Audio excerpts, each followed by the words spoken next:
a pas de révolution conservatrice, au contraire. Texte de Lino Vertigo. Dans un tweet peu intéressant datant du 23 mai 2023, Sandrine Rousseau répond à Taïd Escuffon en évoquant une révolution conservatrice. Cette notion de révolution conservatrice est, par contre, très intéressante. Elle est très intéressante car, selon moi, il s'agit d'un mythe autant partagé à gauche qu'à droite. Un mythe qui, à mon sens, est faux et qui empêche de penser, qui maintient la gauche et la droite dans une illusion. C'est pourquoi je me lance dans cet article, pour déconstruire cette notion de révolution conservatrice ou, du moins, la relativiser fortement. Mais qu'est-ce qu'une révolution conservatrice de droite ? La révolution conservatrice implique un mouvement, une progression des idées et mesures conservatrices dans la société et ou au niveau de l'État. Dans la bouche de Sandrine Rousseau, je ne pense pas déformer sa pensée en affirmant qu'elle parle d'une révolution conservatrice de droite, car elle s'adresse à une femme identifiée à droite. Donc votre révolution conservatrice, comme elle dit, est forcément une révolution conservatrice de droite. Je fais cette précision car on peut tout à fait être conservateur et de gauche. Regardez la CGT qui essaie de conserver à tout prix le système de retraite par répartition, totalement désuet, ainsi que toute la structuration de la société qui va avec. En conséquence, cela signifie qu'il y aurait un fort mouvement de préservation des valeurs morales, les conservateurs classiques, c'est-à-dire de droite, mettant l'accent sur la préservation des valeurs morales traditionnelles, telles que l'importance de la famille, du mariage, de la religion et une certaine éthique personnelle. Or, un tel mouvement, une telle présence du conservatisme de droite capable de transformer la société et l'État, n'existe pas dans les pays d'Europe de l'Ouest et en France en particulier. Je ne parle pas de certains pays occidentaux comme la Pologne ou les États-Unis, où des forces conservatrices fortes existent bel et bien et sont en mouvement. Mais je constate qu'elles n'ont pas d'influence en France et ont même tendance à provoquer l'inverse. Par exemple, la potentielle entrée du droit à l'avortement dans la Constitution française est une réaction face au recul relatif du droit à l'avortement aux États-Unis. En France, il n'y a pas de retour massif aux valeurs chrétiennes et un fort désir de préservation des traditions culturelles, religieuses et sociales. Si ce n'est au sein d'une certaine sphère de droite et politiquement chez Reconquête. C'est très loin d'être une révolution. Au niveau politique, je constate qu'aucune loi réellement conservatrice n'est passée dans ce pays. En particulier au niveau sociétal, nous suivons la même ligne directrice engagée depuis mai 1968 avec l'extension de l'avortement, la dépénalisation de l'homosexualité, le Pacs, le mariage gay. À mon sens, les dernières lois et mouvements vaguement conservateurs qui ont eu un impact datent des années 90 avec la loi Toubon imposant un quota obligatoire de chansons françaises à la radio et les polémiques lunaires portées par Ségolène Royal autour des mangas pour enfants. Il y a bien eu des résistances contre le mariage gay, mais c'était uniquement une réaction, elle n'a pas vraiment eu de débouché politique et maintenant 59% des Français se disent désormais favorables au mariage entre homosexuels. Comme révolution conservatrice, avouez que c'est bien léger. Tous les fondements philosophiques et moraux qui devraient soutenir une révolution conservatrice sont faméliques dans nos sociétés. Ils ne sont pas en train de se renforcer pour générer un contre-ordre moral, et ce malgré le fait que l'ordre moral de gauche est en train d'échouer. Le seul socle politique réellement conservateur de droite occidentale est l'hostilité face à l'islamisation du pays. Mais en vérité, je pense qu'il n'est qu'un sous-problème d'un enjeu plus large que j'évoquerai plus loin, qui est la lutte contre l'immigration-invasion. Une autre chose qui pourrait être assimilée à une montée du conservatisme de droite est éventuellement l'ensemble de lois sécuritaires qui s'abattent sur notre pays depuis quelques années. Mais c'est clairement une interprétation malhonnête. Il faut constater que cet ensemble de lois a été mis en place par des gouvernements de chaque côté du champ politique. Et que le désir de sécurité est aussi bien partagé à gauche qu'à droite. La Corée du Nord et l'Espagne franquiste sont tout autant des sociétés sécuritaires l'une que l'autre. Le sécuritaire appartient autant à la gauche qu'à la droite. Mais si ce n'est pas la montée du conservatisme de droite qui fait monter les idées de droite, comment expliquer la montée de celle-ci depuis 20 ans ? Eh bien, un exemple à l'étranger me semble très éclairant. Il s'agit du Danemark, où la gauche, une fois saisie du sujet de l'immigration, a appliqué la politique migratoire la plus dure d'Europe. En conséquence, l'extrême droite conservatrice a reculé et a pratiquement perdu son influence sur la politique du pays.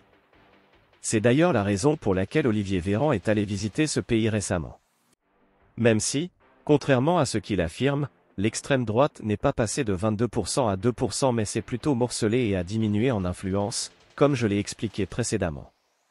Que cela plaise ou non, ce ne sont pas les valeurs conservatrices qui sont politiquement porteuses en elles-mêmes, mais c'est bien plus la lutte contre l'immigration qui fait monter la droite. La vérité, c'est que cette mise au ban de la société des idées conservatrices, enclenchée à la fin des années 60 en Europe de l'Ouest et particulièrement en France, ne s'est jamais réellement arrêtée. Il peut y avoir ici et là des va-et-vient, des résurgences grâce à des placements malicieux et précurseurs de certaines figures conservatrices sur les nouveaux moyens de communication, Internet, réseaux sociaux, plateformes vidéo, qui arrivent à s'y accrocher. Mais il faut être lucide et constater que le mouvement de fond n'a jamais réellement changé, et je ne pense pas que cela va changer de sitôt. Au contraire, je suis persuadé que si demain la NUP ou LREM adoptait la même politique migratoire que la gauche danoise, Reconquête et surtout le RN seraient immanquablement en très grande difficulté. Reconquête résisterait, je pense, un peu mieux, car il y a à mon sens plus de conservateurs convaincus qu'au RN. Et je pense que c'est exactement la même chose pour la politique sécuritaire, qui est, après la lutte contre l'immigration, la seconde béquille des partis de droite. Si demain un gouvernement de gauche s'attaquait réellement à ces problèmes, en plus de l'immigration, l'influence de la droite disparaîtrait quasi totalement. Car la droite n'a en vérité rien d'autre à proposer d'impactant et de positif. Jusqu'à présent, elle n'a proposé rien d'autre qu'un modèle conservateur un peu désuet, car le modèle libéral en France n'existe pratiquement pas. C'est précisément cette absence d'alternative de modèle de société au conservatisme à droite qui permet au conservatisme de survivre.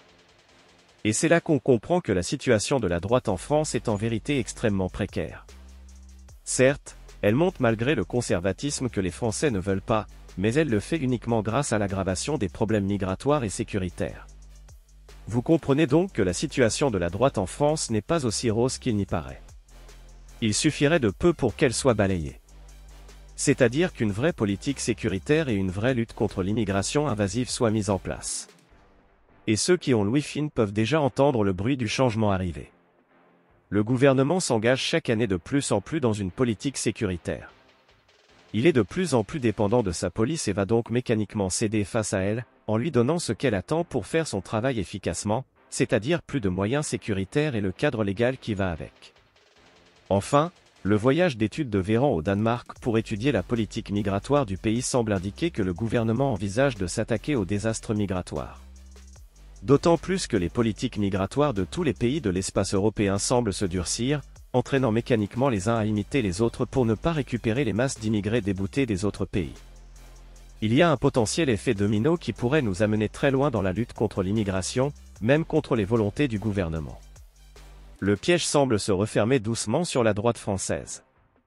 Si elle ne prend pas rapidement le pouvoir, elle risque de voir ses deux principaux vecteurs de croissance être récupérés par d'autres et ainsi s'écrouler. Ce qui serait relativement cruel, sachant qu'elle avait raison avant tout le monde sur ces sujets. Mais peut-être est-ce le prix à payer pour une certaine démagogie et une absence de travail pour bâtir une alternative au conservatisme. Mais que faire pour la droite ?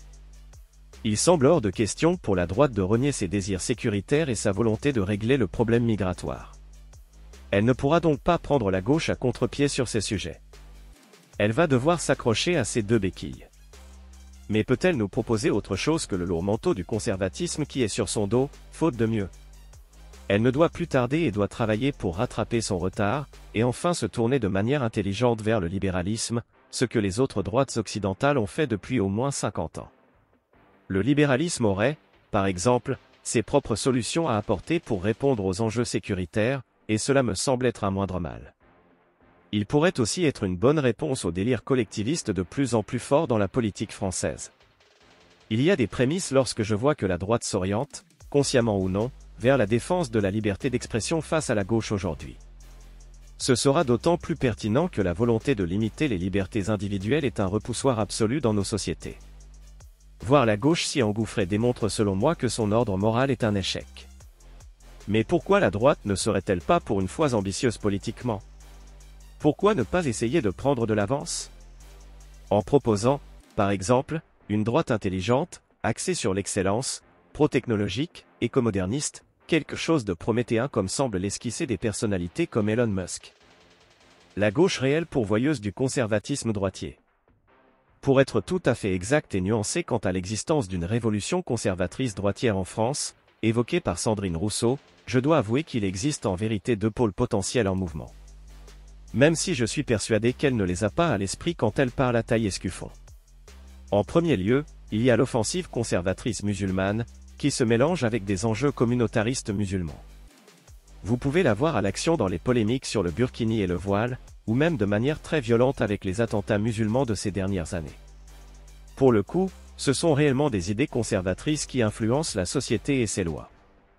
Mais cela ne semble pas inquiéter Sandrine Rousseau, qui préfère fantasmer une révolution conservatrice de droite parmi les Français ethniques. Cependant, aussi spectaculaire soit-elle, cette offensive reste relativement limitée à la communauté musulmane et ne s'étend pas vraiment au reste de la société. J'en veux pour preuve le nombre très faible de Français ethniques se convertissant à l'islam. Si la gauche n'était pas la courroie de transmission de cette révolution conservatrice musulmane, elle n'aurait pratiquement pas d'influence en France et sur l'État. En deuxième lieu, il y a la mouvance que j'appellerais bioconservatrice, qui est en train de prendre beaucoup d'importance. C'est cette espèce de grande mouvance transcourant qui s'agrège autour de certaines solutions écologiques décroissantes et qui est authentiquement technophobe. Où des figures comme José Bové et Christine Boutin en seraient les deux extrémités du spectre, et des figures comme Pierre Rabhi et Théodore Kaczynski en seraient le centre, comme j'ai pu l'expliquer dans un article précédent. Cette mouvance va défendre de manière confuse, et parfois en s'opposant, le bio contre l'OGM, l'éolien contre le nucléaire, qui va s'opposer à l'augmentation génétique de l'humain et la GPA, qui va démonter les McDonald's, parraine de l'américanisation. Ils vont avoir des actions violentes et spectaculaires, de l'écoterrorisme, Sainte-Soline, Una Bomber, et ils ont un poids important dans la société et les différents gouvernements. Il suffit de regarder les dégâts considérables qu'ils ont faits sur la filière nucléaire française. Et eux sont en train de construire un contre-ordre moral, avec ses tabous et ses interdictions. C'est ce qui en fait, à mes yeux, un véritable danger civilisationnel et le principal risque de révolution conservatrice. Mais encore une fois, ce risque-là n'inquiète pas Sandrine Rousseau, au contraire. Pour conclure, je dirais que s'il y a bien un risque de révolution authentiquement conservatrice, c'est du côté de Sandrine Rousseau qu'il faut regarder plutôt que de Taï Escuffon.